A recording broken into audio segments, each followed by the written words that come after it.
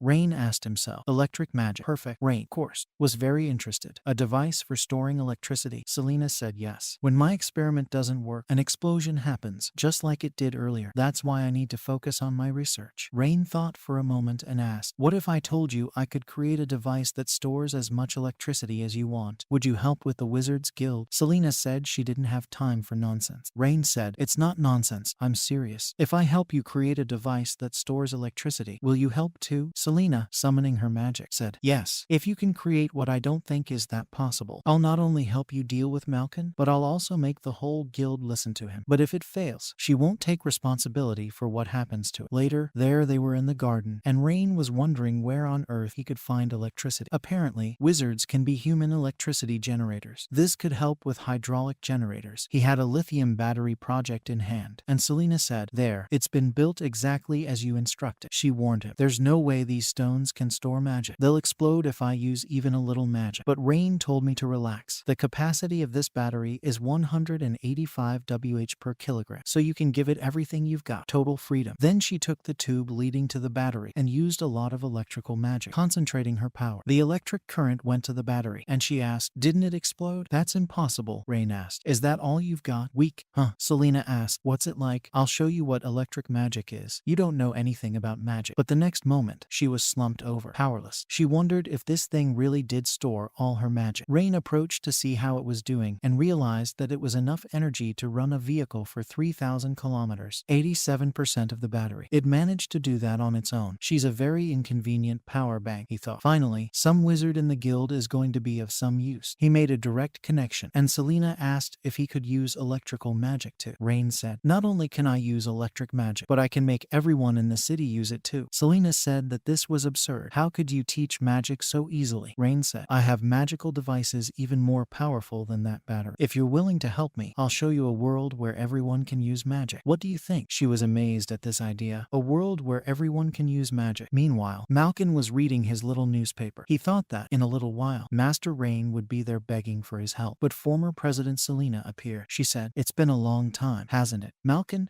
shaking all over, asked why she was there. Selena said, you've got a lot of nerve, don't you? Trying to disrupt the Duke's family's plans. Are you a rebel, by any chance? Malkin asked, what are you talking about? I would never do something that dangerous. But Selena grabbed him by the collar and said, explain what kind of dirty trick you used. She warned him that she was no longer in the mood today. Malkin asked, please, President, spare me, spare me. He explained that he had gathered all the wizards in the association and told them that Lord Rain was underestimating them, which made them furious. He then had them all create crystals that could cast curses and use teleportation magic to place them underground at the construction site. This left the workers exhausted, hoping that Lord Rain would think they were lazy and useless. Then, eventually, Rain would apologize to him and agree to work with the guild. Malkin said he had no other intentions. I swear, Selena asked. You didn't even realize you were being used, did you? He asked. Used? But who used me? Selena said. Enough talk. Go and call all the troublesome wizards back. He ran off to carry out the order, while Selena picked up a kind of magical tool, a communication device, and said to the young Master Rain, I've taken care of the problems with the Mages Association for you. Rain thanked him immensely, and Selena asked, do you want me to deal with Eldrick as well? I can make him disappear without a trace. But Rain said, you don't have to. He's not a threat. In fact, I still need his help to attract an even bigger fish. Selena said, all right, since you've got that under control. I'll be back. But, by the way, when can we start working on those new projects you mentioned? I want to stay on top of everything. Rain said. First, ask the association magicians to fully charge the batteries. Meanwhile, Eldrick, the lord of the city, spoke to that masked man again, saying, that boy has taken control of the mages guild. What do we do now? The hooded man said, take your time. Apart from the old hag Selena, there's nothing really worth worrying about in the mages guild. What you really need to worry about is this mysterious dam project that Rain is doing. The hooded man said that if the dam works as the young master claims, it could revitalize the people of the city of Ashling. We can't let that happen. But Eldrick said, don't worry about the dam. I've already set a trap for that young master. I've been secretly impressing the nobles responsible for the grain supply to raise prices according to my wishes. The hooded man asked, are you sure the nobles have taken your side? Eldrick said, yes, because the nobles spat money at Rain, but I can make them take it back. They might even betray him. But no one can ever resist money. He said that young Master Rain didn't have enough money to see the project through to the end. At that moment, Lillian was being kicked by a shopkeeper. She asked, how did they raise the price like that? Yesterday, grain cost 1 gold coin for 2 sacks. How come it costs 2 coins for 1 sack? The merchant said, it's my grain. I'll sell it at whatever price I want. If you can't pay, leave. But Lillian promised Rain that she would take care of buying the grain. She said, they're greedy crooks. They're just not scared because Rain isn't here. The shopkeeper said, we're just honest businessmen. What can that young master do to us? He said it was a golden opportunity that they were taking advantage of. Of course, everyone was very angry about this. Meanwhile, back at the church, there were some good people there. Illyria said that humans are getting crazier and crazier. The price of grain has tripled. She told Illyria that this grain wouldn't be enough for the people to survive the winter. Illyria gave her a bag of money and said, with this money, make sure you pay the normal amount. Illyria said, that's a lot of money. Normally, you don't take even a third of that. Illyria said, I know, but just do as I say. Only someone quickly passed by and stole that gold purse. It was Illyria who did it. Soon after, Rain approached, also taking the bag, and thought, what does she think about making a deal? Illyria asked, what kind of business do you want to discuss? Rain said, Miss Elf, you don't have to be so tense. Illyria asked, what are you talking about? This is a human capital. There are no elves here. Rain said, there's no need for that. I know you're both elves, and I don't hold any grudges against your race. Illyria asked, what kind of business do you want? Rain said, food supplies. Illyria apologized for her honesty and frankness, but said, that's beyond your capacity. Rain asked, why exactly do you say that? It is explained that all the food in the city of Ashling is controlled by the 4 main noble families, and they have stood firm and strong in Ashling for over a century, firmly controlling the city's grain prices. At the banquet a few days ago, he bullied a few nobles, but they were just small fish in Ashling. Rain asked if she knew the city that well. Illyria said, yeah, right, since I've lived here for 120 years. She said that if young Master Rain hadn't made a move against the Eldrin family at that banquet, there might still have been room for negotiation. But now, due to the war and natural disasters, food was already scarce that year. If the price of grain had remained stable, the people would barely have survived the winter. Rain said, I promise you that, within a month, the price of grain will be cheaper than it was before. Meanwhile, in another very refined and large mansion, there was Augustus Klein, head of the Klein family. He thanked everyone for their efforts. The 4 big families are going to make a lot of money this time. The staff said that it was all thanks to Lord Augustus, and he made a toast to business that grows more and more. But the butler appeared, saying that young Master Rain had sent an invitation, requesting his presence at a banquet with the other 3 lords. One of them asked, Master Rain, is he coming after us? The guy was already terrified and asked Augustus, what are we doing? We just want to make money, not die. Augustus said, don't worry. The city lord has already assured me that raising the price of grain was entirely legal and compliant. As long as you don't provoke the young master, nothing will happen. Besides, if we join forces, there's nothing he can do. The price of grain is set by us merchants. Not even an emperor has the authority to interfere, let alone the youngest son of some little duke. The people said, he's right. Augustus is right. We're in charge. Augustus said, today, we're selling the grain for 2 gold coins per sack. If Rain pushes too hard, we'll lower it to 5 copper coins to satisfy him. And if anyone dares to give up, I won't let it go. All the families said they wouldn't stand by him until the end. Augustus said, then you can go and change into something more suitable for young Master Rain's banquet. The staff asked, change? Meanwhile, in the evening, at Rain's mansion, Lee was there giving herself a little massage. The subordinate arrived to tell her that Lord Augustus and the others had arrived. Rain said, you can go in and tell the kitchen to start serving the food. Then they came in wearing dirty, threadbare clothes, as if they were poor. Rain asked himself, pretending to be poor right in front of me, you still have a lot to learn. He asked, aren't you the 4 lords who run the trade in Ashling, who raised the price of grain? Why do you look so beaten up? Augustus said, we recently heard about your project, so we'd like to contribute. The other said, not only do we donate large amounts of money to support the project, but we also sell extra grain from the warehouse to the townspeople at the lowest possible price. Lee thought, these crooks don't have the slightest face, do they? They are openly trying to deceive Rain. And Rain said he was touched by their understanding. He thanked them for their efforts and said, I really appreciate your help. I've invited you all here today to discuss some grain-related business. Augustus said, I understand that Rain has been short of funds lately. It's just that 2 gold coins per bag is already a loss for us. The guys agreed. It's true, we're so poor. Rain said, you misunderstood. What I meant was that, starting tomorrow, you can raise the price of grain in Ashling to 4 gold coins per sack. What do you think? Augustus asked. 4 coins per bag, Rain confirmed. Yes, exactly 4 coins, and I get 30% of the commission. What do you think? Augustus asked if he was serious or if he had a hearing problem. Rain said, I heard you right, but I have to make sure you give me 30% commission. Augustus thought. At first, this Rain guy was naive and inexperienced, but he seems to be putting a lot of effort into the market. He seems to understand the principle of business. He thought that he would definitely do more business with Rain, but he also thought, if an official decree can't raise the price that much, otherwise there will be a rebellion, and we'll be the ones to suffer. Augustus thanked the young master for his humility and asked, when do you intend to publish the announcement? Rain said, the document is already written, with the family seal stamped on it. After we finish the meal, I'll publish it. But let me make it very clear, if anyone disobeys, from tomorrow, the fate of the Eldrin family will serve as a warning. Augustus said, I won't let you down. But later, when they returned to Augustus' residence, one of them asked, shouldn't we inform the lord of the city about this? Raising prices like that should have been announced in advance. But Augustus threw down his cup and asked, are you crazy? Have you lost your mind? The more people who know about this, the less profit we'll make. He said that brat can't have much power. He's using it to fool us. The problem of earnings still falls on the 4 of us. It's a fortune beyond imagination, right in front of us. Anyone who doesn't take advantage of this crisis is a fool who deserves to lose. Another said, I've never seen such a great opportunity in my life. I even feel restless. He said that from now on he would follow Augustus' lead. Everyone said the same thing. Let's serve Augustus. Augustus said, act fast before the announcement goes out. This time, we're going to make a fortune beyond our dreams. Meanwhile, someone in Rain's residence was calling him a traitor. It was Ayuria, who was very angry, and rightly so. She said, you promised to lower prices, not double them. Rain said he would show her that elves are not to be trifled with. But Lillian told her holy sister not to act too hastily. Rain promised he'd lower the price. Ayuria asked, how is this going to work? Huh? Lillian said she didn't know either, but she was sure he had a plan. Ayuria asked, are you really going to lower the price? Rain said, that's something you don't have to worry about. The price won't stay high for long. In a fortnight, the grain market will crash completely. Ayuria said, you're very inexperienced. You don't know how cruel this world can be. I've lived here for almost 200 years, and I've never seen such high prices. Rain said, I wanted to ask you something. How much do you think the price of grain would have fallen with a revolt? A single copper coin? Maybe 10, Ayuria said. Even so, you can't raise the price to 4 gold pieces. At least some families used to be able to buy at least 1 sack. Now it's impossible. Rain said, for 2 or 4, they'd starve to death. So, for the common people of Ashling, it makes no difference whether it's 2 or 4. Either way, they'll starve. One just takes longer than the other. Of course, Ayuria was very angry with him, but Rain said, what I want to do is not make the dishonest merchants lower their prices. What I want to do with these dishonest traders is make them lose everything. Their homes, families, and even their livelihoods. Then, 7 days later, Rain was giving Selena a lesson. He explained, during charging, some ions detach from the iron phosphate and lithium. They travel through the electrolyte and electrode and embed themselves in the carbon material. At the same time, electrons are released from the positive electrode and travel to an external circuit. The negative electrode maintains the balance in the chemical reaction. He explained a lot more that I won't read here. Selena said, is that how it works? Such an intricate magic system. Rain said, that's it for today in class. Lee showed up to say that Saint Ayuria was there to talk to him again. Rain asked, doesn't she have anything better to do? Selena said, she must be resentful because you've raised the prices. The price is already 7 gold coins per sack of grain. Ayuria appeared shouting, aren't you going to reduce prices? The commoners will die at this rate. He knows how much each bag of grain costs. But Rain asked Lee, how many days has it been since the price went up? She said it had been 7 days. Rain said that in that case, it's time to send these dishonest traders out of town. Ayuria told him to stop making these statements now and said, explain everything right now. Otherwise, I and the Elfland won't stand for it. But Rain said, the reason I haven't explained until now is to make sure your act doesn't look fake. Then the nobles wouldn't suspect you. Now, I'm finally going to reveal it. He propped up his cup and said, the news of prices jumping jumping to 4 gold coins a bag was quite shocking. But what do you think is the most lacking thing in the city of Ashling right now? Ayuria said. Nothing is missing. Rain said. A merchant who sells grain is missing. She was quite shocked by this and asked herself, is that what I'm thinking? Really? Rain asked. You've finally understood, haven't you? He continued. In Ashling, the only thing missing is merchants selling food, not nobles. Greed is the easiest human trait to control. No one can resist their own desires. The price of grain in Ashling has risen to 4 gold coins per sack. This news reached the ears of the merchants in the nearby towns, and they immediately showed anxious eyes, bringing lots of grain with them. Merchants from outside the city have brought large quantities of grain to Ashling, and they are sure to be bought at high prices by those 4 madmen, further increasing the desire of those merchants. Now, it can be said that the city of Ashling is the city with the most grain in the entire empire. Every merchant loses his mind when faced with a profit of 10,000%, and he only has 2 words in mind: get rich. Rain said that after today, the 4 noble families of Ashling will no longer exist. He has asked Lee to publish this notice throughout the city of Ashling, and also to say that Holy Ayuria is selling the church's reserve grain because it disapproves of Lord Rain's methods. The price is 1 gold coin per sack. He spoke to make sure everyone knows. Ayuria asked, what do you mean? Why are you going to give me such a good reputation? Rain said, since I don't have any grain, how can I sell it? She said that she didn't have that much grain either. You really don't want me to sell the church people grain, do you? Rain said, no, absolutely not. She said, the elf tribe needs it to survive the winter. Selena said, you really are very naive, aren't you? If it were me, I'd listen to what Master Rain is saying and sell every grain immediately. Every second of delay means losing more money. Ayuria said, the elves aren't interested in money, only food. But Rain asked her to do as he said. Her grain will only increase, trust me. He also told Selena that he's counting on her to seal the city with the Magic Association. Selena said, I won't let a single rat escape the city. Rain told everyone that the plan to make those greedy bastards pay had begun. Then, later, Lee approached with a slightly worried expression. Rain asked, what's wrong? Something wrong? Lee said she was just worried that things might not go according to plan. What if those merchants have a plan behind them too? Rain explained to Lee that there are 2 types of scheme. One, a secret conspiracy. The other, an open plan. You can avoid a secret plot, but you can't escape an open plan. These out-of-town traders are blinded by desire, risking everything on this. They're going to fight to get rich overnight. If they hear that prices are going to fall, they'll panic and sell everything they have, because being slow in this situation means death. Meanwhile, in Augustus' mansion, someone told him that something terrible had happened. The church announced that it would sell its grain reserve to help the people for 1 gold coin per bag. They asked what they should do, and were told that this was bad. We've forgotten the church. The people asked, what are we going to do? We'll buy everything for 2 gold coins a sack. But Augustus said, don't panic. Send as many people as you can to the church and buy all the grain. Meanwhile, in the church, there were many people buying bags of grain. 5, 10. Saint Ayuria said, people, line up. Don't push. There's enough grain for everyone. That's because the Pope had sent them a lot. The people said, buy it soon. It'll run out soon. And they started pushing each other. Then an entourage of knights appeared. They approached the saint and said, this is the grain provided by the Pope. It's the first batch. From the next day, more grain will arrive in the city of Ashling. Ayuria said, that's great. But she thought, Lord Rain, don't add any more to my plate. I can't take any more. What if the Pope finds out we're doing this? The people started celebrating. Finally, lots more grain has arrived, and the merchants thought, it's over. The church has messed everything up. Taking into account the cost of the sacks and transportation, it won't be worth it, he thought. Adding up the expenses of the last few days, that's 95 silver coins per sack of grain. He can still make 10 silver coins. He has to sell immediately. Then he said, you're selling grain. Selling grain. 95 silver coins per sack. 95 silver coins per sack. And the people threw themselves at him to buy. The other merchants thought, we have to lower the price to sell more. So they started lowering the price. 90 coins. 85. 80. Lee said, that's impressive. Just like Rain said. Rain said, that's human nature. If you sell a second slower than everyone else, you'll fall behind the competition. Everyone is afraid of selling too late, so they're desperately selling. Lee said, that way, the grain will definitely go for 50 silver. Then his project can be completed on time. Rain asked, 50 silver? You silly girl. Don't underestimate the traders. Grain will soon be the cheapest thing in Ashling. But she asked, do you really think that Augustus and his team will sell for so little? Rain said, yes. They paid at least 2 or more gold pieces to buy at the market. Besides, Augustus and his team were united at the banquet, sticking together. They're not going to turn on each other. Rain continued, united? You're giving them too much credit. When it comes to profit, no one is willing to turn it down. He said that the price of grain in Ashling wouldn't cause any problems. It's time to talk to Santa about the second part of the deal. Meanwhile, one person warned Augustus that the merchants merchants outside were cutting prices like crazy. The price of grain is currently 75 silver coins. Someone said, that's impossible. Is he kidding? They don't control all the grain in this city. Where did they get so much grain from? The subordinate said, it's true. He would never use lying to you. Augustus said, out-of-town merchants lowering their prices now. I understood everything. It was young Master Rain's fault. He wanted to ruin them from the start. Someone asked Augustus, what's going on? What do we do? Augustus thought. Rain was the first to spread the news that prices in the city were skyrocketing, which certainly attracted traders. When the grain merchants flooded into town, he used the name of the church to lower prices, leaving all the merchants who had already arrived in a panic. In the end, traders from outside the city had to sell at a loss to avoid losing money. Someone said, Rain used such a dirty trick. But Augustus said, I have another plan that could help turn the game around. The people wanted to hear it. Of course, Augustus said, this grain will only last the townspeople a few more months. If we wait until people get desperate, we can sell it for a high price. If we stick together and refuse to sell today, we'll certainly get our money back. But if any of us tries to sell, we're all doomed. The guy got very nervous and said, Augustus is right. He said he was going home immediately to store all the grain. But he thought, if Danny, he'll sell everything. We can't afford to lose more than that. The guys realized that Roland was on his heels, and they realized that they couldn't fall behind either. The two of them said to Augustus, we've got business to do too. The last one left was that subordinate of Augustus, and he said, I'll tell the people to take care of the grain and not sell a single bit. Augustus said, idiot, what if those three sell and I don't? Sell the grain immediately. All of them. Don't leave one behind. Meanwhile, Rain, in his conversation with the saint, asked, what about that? Is that pile enough for her people? Euria said, the more they sold, the more they got. How does that work? Rain said, it's because you sold at the peak and bought at the lowest point. This strategy alone can earn you tens of thousands of gold. Thalion said, the price has dropped again. Now you can buy 3 sacks of grain for a single gold coin. Rain said to Santa, I told you so. Just wait a little longer and follow my plan. But she didn't believe him. If I buy now, I can get 10 more sacks of grain. She said that the deal still stood. I want to know what kind of deal you want to make with the tribe. Rain said, everything. Euria asked, what do you mean, everything? Rain explained, everything. I'm going to take care of every aspect of the elves. I'll take care of all their needs, especially food during the winter, from little things like grain to big things like land. Anything the elves need, Euria said. It's a very big decision for me to make. You'd need to talk to the queen. Rain said, no problem. I'll talk to her. He asked for an appointment. Euria left with her assistant, telling her to deliver a letter to the queen. Rain thought, now that the grain crisis is over, the nobles of the city of Ashling won't be able to cause any more trouble for a long time. The Mages Guild is already under my control, and it won't be long before the church is too. At the moment, Eldrick only has 2 cards up his sleeve, the army and the taxes. If I take over the military as well, no matter how hard Eldrick tries, he won't escape my clutches. Now, I just need a way to infiltrate the military. Suddenly, Illyria appeared, putting her parts close to the boy, and said that Rain had to take some time to relax, and she was going to help him with that. Rain said he wasn't tired, it was just a bit of stress, until someone else appeared, only this time shouting and complaining, saying that the Duke's son is abusing his power. He asked Saint Euria if he could ask God to strike lightning on his head. Euria said no, the gods are merciful. This guy said he could take some losses in the city of Ashling, but on the way he was robbed by the soldiers. How am I going to continue my business? But just then, Rain approached and asked, what's the problem here? The man asked who he was, and Rain said that he was someone who wanted to do business with him. Meanwhile, at the entrance to the city of Ashling, Lillian was trying to pass and was stopped by the guards. She said that she was a citizen of Ashling and that her cart was full of goods that she had bought in the city and was taking to the elven tribe. The guard asked her if she really thought she could do business like this and told everyone to search the carts and inspect them. They banged on the jars and broke some of them. Lillian said, don't do that. How am I going to transport everything if it's broken? The guard said, there's nothing here. What do we do? Another said, then we'll just collect the toll. He said that if Lillian pays the toll, she can go. Lillian asked, you broke my stuff and I still have to pay the toll. But he said, either pay the toll or get out of here. Lillian went to say something, but someone interrupted her, telling her to pay up at once. So she paid. But the guard said, the master has increased the toll. Now it's 5 silver coins. Lillian asked, 5 pieces of silver. All the goods cost 3 silver coins. He asked if she was going to pay or not. Lillian thought she was very angry. How can these people use Rain's name to do this nonsense? She said she would get all her money back. But then the guard, when she had paid, said they could pass. Lillian was riding in the carriage with Rain himself in it, and that other merchant who was trying to talk to him. Rain said to this merchant, this Rain guy is a bit invasive, isn't he? Abusive for raising the rate so much. The merchant said, be careful what you say. Master Rain is the savior of the city of Ashling. No one can insult him. Rain said, you're a very strange merchant. The guard said it was Rain who raised the toll. Still, don't you want to insult him? The merchant said, you must be new here. Master Rain has an incredible plan to raise all the prices in the city of Ashling and make it a paradise. Even though I've lost money on this, it's the first time I've seen a lord care so much about his people. That's why I want the chance to meet young Master Rain, and I'll serve him with all my heart. Rain said, I've heard that this little son of the great duke not only killed people at a dinner party, but is also forcing citizens to dig up a project for him. The merchant said, that rumor must refer to the Eldrin family, right? They've earned it. Rain asked, do you know them? The merchant said, you've really come from outside, haven't you? Everyone in town knows who they are. People thought they made fortunes and fortunes with casinos in the city, but it's not true. Rain asked, what do you know? Huh? Then the merchant looked around, as if it were something very secretive, and said, the Eldrin family's business is actually human trafficking. Rain was shocked this time. He thought, I already hated these people. Now, with this, I need to find a way to control this city. First, I have to take care of these people who are collecting the toll. It's going to be hard to prevent if I don't take care of the army as well. Lillian stopped the carriage and asked, but tolls? Haven't we already paid to leave the city? The guard said, there's a toll to leave the city and to enter the next one. Lillian said, you're lying. We've already paid the toll. But the guard said, either you pay or you leave. And he threatened her. Lillian asked, how much is the toll? He said, 1 gold coin. Lillian asked, how is that? That's theft. But Rain said, I can pay. But the guard realized that there were people inside the carriage and said, everyone get out. This is the border. Travelers must be inspected. Rain said, if you want to inspect, then you can inspect. And the guard was shocked when he saw him. The guard said, Trist, that old bastard, still dares to come here? Rain asked if they knew each other, and Trist said that they were known for being bandits in the nearby mountains. Only later, they cooperated with the Eldrin family and were responsible for human trafficking. The guard said to Trist, the last time you left town, you didn't pay enough taxes, so you're the one who got the rap. He slapped Trist across the face and said, you won't pass today. Trist said that this was nonsense. I paid a lot last time, but the bandit said that there was no shortage of money at that time. He said, originally, if you hadn't been sitting in this carriage, we would have let you pass, charging you a few gold coins. But now that we've seen you, you can't leave until we give you 5 gold coins. Rain asked, how come this tariff is so heavy when Ashling's tax revenue is so low? The bandit asked where he came from, until he noticed Lee and thought, is there such a pretty girl in Ashling? Trist said, alright, if you want 5 gold coins, I'll give them to you. Just don't hurt my business friend. The bandit said, how is that from such an honest guy? He told another bandit to keep it for him. He asked Lee, where do you live? Rain grabbed his arm and said, originally, I wanted to see if you could do forced labor, but now you're not even good enough for that. The bandit asked, do you want to die? He then attacked with his spear, but his neck was soon cut by Lee. She easily dealt this blow with her knife, and the guy fell dead. Rain said to Lee, kill all those who resist and listen to those who want to get out alive. Lee said, yes, Master Rain. But of course everyone wanted to resist and ran. They all ran for help, but of course they wouldn't survive. Lee went on to kill them all at once. Rain asked himself, are they really soldiers or bandits? The difference in numbers is quite large. He remembered his father saying that Ashling's territory is on the border with 2 other countries, one of which is an enemy, and he has to be careful not to cause a dispute. Rain thought, fortunately, I've discovered this big problem, or else another dispute would break out with the Empire, and I'd only lose out. But then Lee approached the last living people, ready to kill them. One person shouted, asking, who dares cause trouble on the border with Ashling? The guards celebrated. Finally, we're saved. General Caesar is coming. The general asked, who's making a mess of my border? Rain, looking at his file, thought that this guy really is talented, but his loyalty is terrible. Rain said, you're the Caesar of the Hulker family, aren't you? And you have a brother who works in Priya territory, right? Caesar asked, who are you? And how do you know my brother? Rain said, it's because Priscilla Edgar is his older sister. Caesar asked, are you Master Rain, the youngest son of the great Duke Aldarian? The guys thought, fucked, they've offended the wrong person. Caesar remembered his brother's letter a month ago, saying that he should pay attention to the city of Ashling, because soon the Duke's youngest son would appear, and he had to protect him. But of course the lord of the city gave him a lot of gold so that they could work together, and of course Caesar accepted. With this greed, he reminded everyone that if the Duke's son has been sent to an inhospitable place like this, it's because he's not taken seriously. Caesar heard a lot that he should have more power, more status. He thought, I replied that that was exactly what I deserved. The soldiers asked, how dare you pretend to be Master Rain? Caesar drew his sword and said, kill this fake Master Rain right away. The reward will be great. Lee said, what Caesar Hulker is doing is rebellion and treason. The soldiers said, don't do it. It's a crime that no one can give you. But Caesar asked, or have you forgotten what you've just done? You've just harassed the son of the great Duke, breaking the law. He said that they should have listened better. The Eldrin family was exterminated by him, and the 4 lords were also ruined by him. He continued, this is the westernmost part of Caradoriel's empire. empire. And we have the wealth of what we've plundered over the years. Caesar went on to say, if we take Reign Edgar's head to the empire of Orvis, we can all at least have a happy life as nobles. Life or death, you choose. Caesar won't force it, but he wants to fight. Of course, all the soldiers were very nervous. Lee thought, they've all fallen for that line, haven't they? The soldiers said, the general is right. So they all followed Caesar's order and took up their weapons. Caesar asked, what are Reign's last words before he dies? But he still gave him one last chance, saying that if he apologized, he would give him one more chance to turn the page and make a new story. But Caesar sent all his troops up to kill him. Lee, for some reason, said that this skirt was bothering her, so she cut off her own skirt. Don't ask me, it's the work. It's not my fault if you're watching it on TV. Skip to 30 seconds from now. No, 1 minute. Anyway, after cutting off her skirt, for some reason, she went around slashing at everyone. One of the warriors tried to hit her with a spear, but she easily dodged and killed him too, running the knife across his neck, until one of them went up and almost hit Reign, but he was calm because he knew that Lee would stop that attack. Reign said, you've got one more chance. Caesar, don't be an idiot. But Caesar didn't give up and said, whoever kills him gets 1,000 gold coins. Of course, everyone went wild. One poor guy tried to attack Lee from behind, but was kicked in the chin and knocked out. All the others who approached were completely beaten up. Caesar ordered his magicians to attack with ice arrows too, and that's exactly what they did. But Lee blocked everything with her leg. Only, of course, it came at a cost. Her legs were frozen. Caesar sent even more troops at her and said, that little woman can't move anymore. So they all set out to kill her. Reign, grabbing his gear, told Lee to find a way to jump, otherwise he'd take her with him. So he threw her a hammer. She broke the ice on her legs and did exactly as he told her. She jumped. Reign said, this part is perfect for testing my new tool. When the electric current came into contact with the water on the floor, they were all electrocuted. Even though everyone there died from this electric charge, Reign was fine because he had insulated his feet from the electricity. Everyone wondered, what's going on? Is that electrical magic? Reign said, a video recorder would be great. I'd have that scene eternalized for me. It would be wonderful. It would be good as a warning to workers to be careful with electricity. Caesar asked, why have you stopped? Keep going. Kill him. But the soldier said to Caesar, Reign is using forbidden magic. Anyone who gets close will die. So Caesar cut the soldier's own neck and asked, doesn't anyone else want to go after him? He said that this was an order. Anyone who doesn't follow the order will die. The soldiers who approached wondered what was going on. Lee asked, why didn't those other soldiers fall for his magic? Reign said, with the battery charge, it must have run out. Lee said she would get him out of here immediately. Reign said, no, Caesar won't escape today. This guy won't get through today. Caesar kept sending his allies, but he never went into battle, right? Interesting. Soon, a storm of lightning struck the battlefield. Lots and lots of electrical magic began to destroy everything. Caesar asked himself, is there a mage from the guild here? And it was Selena. She said, Caesar is very bold and a troublemaker. She asked the young master, I'm just in time, aren't I? Reign said, just when the battery ran out of power. She got excited and asked, how was it? Was the battery effective? Reign said, I'll tell you slowly after we've finished with Caesar. Okay, she said. Understood. And she told all the mages to obey her order. You all have to help Master Reign destroy the rebels. They all obeyed, using their electrical magic to create a huge storm. It was so devastating and destructive that no one could fight back. The soldiers crawled, begging to get out alive. Caesar said, if I'm going to die, I'll take Reign with me. Then he managed to run, dodging the electric magic, and charged forward with his sword, using the mountain cutter skill. But Lee was able to block easily with her knife. Even Caesar himself hadn't expected such strength from this woman. He thought, that damned maid. Then, in a very natural pose, she kicked him in the butt. With all that force, he was thrown away and beaten. He seemed unconscious, and Lee simply called him a sack of shit. Caesar slowly woke up and came face to face with Reign, who asked, oh, you're finally awake? Reign said, Caesar, the border guard, has been stealing money for several years. When did you start working with Eldrick? Caesar asked. Did you know? Reign said. Don't look so surprised. I knew Eldrick was a traitor from the start. I was just waiting for an opportunity, a chance to take him down. But thanks to you, I can finally put an end to all this. Caesar asked, what do you think you can do against Lord Eldrick with this little evidence you have? Reign said, you've got it wrong. These accounts pose no threat to him. I only know the approximate amounts of the annual business tax for the city of Ashling from these accounts. It will be a great reference in the transformation of the city of Ashling in the future. Caesar laughed his ass off. Transforming the city of Ashling. He's daydreaming. He said that Lord Eldrick controls the blood of all the nobles in that city. You'll never hear him. But Reign spoke very frankly to Caesar Holker. Only the living are called nobles. Dead people are called corpses. He asked, do you really want to make a massacre in the city of Ashling? Reign said that the nobles had two options. First, follow the same path as Caesar until death. Or second, listen obediently to me and do things for the future of the city. Which of these options do you think they will choose? Reign Rain thought that, calculating the time, it must be almost fall. The great Duke Soren will surely send troops this year. The city wall must be repaired quickly. Otherwise, it won't be able to stop any enemies. To the west lies the territory of the elves, and as long as the negotiations are successful, there will be no war with them. There's no need to worry about the second sister's territory to the east either. The most dangerous thing is the great Duke Soren in the north. Lee approached to say that the money that had been extorted had already been counted. Rain said that first, they would bring in the guards to take care of the defense there, and give each person 100 gold coins. The rest will be put in the carriage to take back to Ashling. He called Miss Selena over and thanked her, and the Wizards Guild very much for their work. Selena said, "Imagine, it wasn't difficult at all," but she asked if he could explain the principle of battery discharge to her in detail. How can someone with no magical power use that? Rain said he would explain slowly and in detail on the way back. Selena said, "All right," but someone interrupted their conversation, and it was Malkin, who was running in with more news. Selena said, "What? You're disturbing a very important conversation." But Malkin said, "The lord of the city has taken over everything and is starting a rebellion." Of course, Selena was very shocked, but Rain had expected. Selena asked, "What would the young master do? Perhaps to deal with the guards? We could use the mages I brought. Only we don't have any internal agents in the city right now. I brought them all." Rain said not to worry. From the moment he took the city to make this rebellion, he's already lost. Then Rain returned to the city of Ashling with a whole army. Eldrick asked, "Aren't you young Master Rain? What do you want to do in Ashling today?" Rain said he was curious. "Why exactly did Eldrick betray my father?" Eldrick says it's because he just left him in that useless place. Back then, Eldrick and the Duke joined forces to establish themselves in the Empire. But after your father became a great Duke, he not only failed to give me the treatment I deserved, he also threw me and my family into that remote territory. I wrote to him many times in the hope that he would transfer me to a more prosperous place. But as a result, he rejected all my letters and requests." Eldrick said, "It's all Rain's father's fault. These are the people who conquered the world with their father back then. But in the end, they didn't get the treatment they deserved. This isn't a rebellion. We're just taking back what we deserve, what we've earned." Rain thought he'd get his way at some point, but in the end, it's just a boring contest of interests. Rain said, "I'll give you a chance. If you want to survive, leave town and surrender immediately. If you wait for me to pass through the city within 3 days, I won't blame you for what happens." The nobles asked, 3 days? Does he know how long it will take to get back to the city of Ashling? Everyone started laughing. Eldrick said, "He's probably scared, isn't he? He's just a clueless idiot. A dog that barks but doesn't bite." Eldrick asked, "So, do you want to make a bet?" Rain asked, "What kind of bet?" Eldrick said, "It's simple. Within 3 days, if you can't get through the walls of this city, I'll obediently surrender and let you take care of everything." Rain asked, "And if I get through?" Eldrick said, "That's impossible. But if I get through, I'll let you do whatever you want. What do you think of this bet? Do you dare accept?" Selena said, "There's no need to listen to Eldrick. We can fight more slowly. Over 3 days." Lee said that she had already reported Eldrick's rebellion to the Great Duke. "We just have to wait for reinforcements, which will wipe out the city." Eldrick asked, "Why aren't you saying anything? Are you afraid? Just now, you were talking about invading the city, and now you're just a coward." Rain said, "Since Eldrick wants to humiliate himself so much, I'll take the bet. I hope you keep your promise." Eldrick said, "All right, everyone's here to testify." He continued, "By the way, I almost forgot to tell you something. The army of the Orvis Empire has received word of the rebellion, and their army will probably arrive later. When the time comes, young Master Rain will be captured. Then, later, in Rain's war camp, he was discussing with the staff what to do." Selena said, "Although the walls of the city of Ashling look polished, it's still difficult to break through them with just the strength we have." She suggested letting them escape south. "When the Duke's army arrives, we'll attack Ashling." But Rain assured him that Ashling's city walls would be breached in 3 days. "What I'm really worried about is Orvis' army." He asked Lee if she had collected enough firewood and hay. She said, "Yes, everything is ready." According to his request, they have also found a lake nearby, and he has now spoken to Selena to do as he says. Now, he ordered the mages to use ice magic on the lake. The required temperature is 0 degrees C, and Selena asked if these things can really help get through the wall. He told her not to worry. The wall isn't the biggest problem. Then, at the right moment, Rain commanded his entire army to finish off the walls. The soldiers, protected by their shields, carried hay with them. The Lord wondered if they weren't attacking, just carrying hay close by. And why are they leaving hay and running off? The Lord asked what was going on. Have they been through this before? The soldier asked if they might want to set fire to the wall, and Eldrick asked, "Set fire to stone? Are you crazy? Are you paying attention to what you're saying?" So the soldier said that he really has no idea. But the other soldiers said that it really is fire. They set it on fire. And the Lord asked if they had set fire to the stone. "These guys are idiots," he said. "Rain is a complete imbecile." One of the soldiers asked Eldrick if he wanted the mages to put out the fire or shoot the soldiers. Eldrick said said there was no need. The mages they had borrowed from the Orvis Empire would only be used at the critical moment. He said that they can't waste magical power in a place like this, and also said not to waste arrows as if they were firewood. In 3 days, I will humiliate Rain, he said. Then the fire spread along the wall, getting higher and higher. Later, at the city lord's mansion, he was there with the nobles and a little woman. A messenger said that it seemed the other side hadn't stopped the fires, and Eldrick asked, "What is it? Did they burn all the wood they had for the winter?" He told everyone who was there to come with him to witness young Master Rain's humiliating and shameful defeat. Today is the 3rd day, the last day of the bet between us, and of course Eldrick will be the winner, he said. Then, heading for the wall, he asked Rain, "What do you plan to do?" "Put out the fire, and then come and surrender. If you come with a little bucket, I won't stop you." But Rain said he was giving him one last chance. Either surrender now or die later. Eldrick asked, "Is there something wrong with Rain's brain? Why would we surrender? Have you forgotten the bet you made? It's been 3 days. Today is the last day." And Eldrick said that if Island's wall can't be breached before sunset today, he'll have to surrender. "Or do you want to lose all the soldiers first? The nobles say he's too stupid. You should have thought of a much better method. You're not going to stop paying the debt, are you?" But Rain, disappointed, said, "Then don't blame me for what's going to happen." He gave the command to Selena, who floated above everyone and prepared her electric magic. Eldrick ordered his mages to create the magic barrier, but Selena prepared an electric spell so powerful that it was almost the size of the entire wall. The mages made the magic barrier, but Selena wasn't aiming at them, but at the ground. Her magic hit the stone wall entirely. Everyone didn't react for a moment, but Eldrick laughed out loud and asked if that was all Selena could do. Then he noticed drops on his face. It was raining very hard, and Rain had ordered all his troops to attack. They were now carrying shields and buckets, and Rain was very grateful to Selena, who got very tired doing this. Rain thought he didn't know Selena could make such drastic changes to the weather. This could solve drought problems in the future, he thought. She asked if the method was really effective, and Rain told her not to worry. The moment the ice water touches that wall, the city of Island will no longer have a wall. Lee told everyone to look. At that moment, the soldiers threw ice water, putting out the fire, but the walls cracked. That's what the thermal shock had done to the wall. Eldrick wondered why the wall made that noise. "Is that super advanced magic?" The nobles asked. "What's that sound? Why is the wall collapsing?" Eldrick said, "It won't collapse. It's impossible." But the next moment, the wall collapsed, and they all fell to the rubble. Rain said, "The wall is broken," and he ordered all the troops to attack. "Arrest them all. There is no surrender." At that moment, anyone resisting arrest must be killed, and the troops set off. Selena wondered if the wall had really collapsed. She thought she was afraid that she wouldn't be able to accomplish the task, but it seems that the young master had thought of everything. Rain told Selena that they were going home now. Then, after some time, there in the rubble, Eldrick managed to get out alive. He thought he hadn't expected that to happen. He had underestimated young Master Rain, but he was going to wait for the northern army to arrive. Only it was the nobles who were in front of him, who asked, "Where do you think you're going? Are you thinking of escaping?" The lord of the city who promised them everything. Then, later, in the city of Ashling, Rain arrived with his entire army. Everyone welcomed him very warmly, saying that he was finally back. Selena was begging, "Please tell me how you did that. It was so cool." She was begging, and Rain thought that if she didn't explain, he wouldn't let her through. He said it was simply the principle of thermal expansion and contraction from chemistry and physics. She really was a lot more confused now. "What the hell is that?" And he explained that thermal expansion and contraction refers to the characteristic of an object that expands when heated and shrinks when cooled. The principle is based on the law that the state of motion of particles, such as atoms and molecules inside an object, changes with temperature. When the temperature rises, the range of vibration of the particles increases, causing the object to expand. When the temperature drops, the range of vibration of the particles decreases, causing the object to shrink. He said he'll explain the rest after they've dealt with that idiot Eldrick. Then they approach where the wall has collapsed, and someone calls for his help, asking him to be saved. Rain asked if it was a trick. The nobleman was finished and said that he only betrayed the young master because he was tricked by Eldrick. The other said that it was true. He had influenced them to be corrupt. Rain said no. He gave them the opportunity, but it's a shame they didn't really take it at the right time. The nobleman said that he could end up with all the treasure he has in prosperity. He just wants to get out alive. But Rain said that if he killed him, the family's prosperity would remain his, since he is the young master of these lands. The nobleman said that no one would be loyal to him like that. That's tyranny. But Rain said he was wrong. People aren't loyal to other people. They're loyal to their own interests. You've lived for so long, and you haven't figured that out yet. And he sent his guards to arrest these idiots. Meanwhile, in Eldrick's mansion, he was desperate, telling the hooded man that he had indeed broken through the wall. The hooded man asked, "How? How did he do it?" Eldrick said he couldn't explain it well, but it had to do with fire and water. "The wall?" he asked. "What kind of nonsense is is that? How can such a simple trick end up invading a city? There's no such thing as a simple method of invading. On the spot, he must have used some very powerful magic. Eldrick said that no matter what it was, they had to get out of here soon. His soldiers will show up and we'll be screwed. But when the hooded man picked up his scroll, Rain caught sight of them at that very moment and asked, "Where do you think you're going?"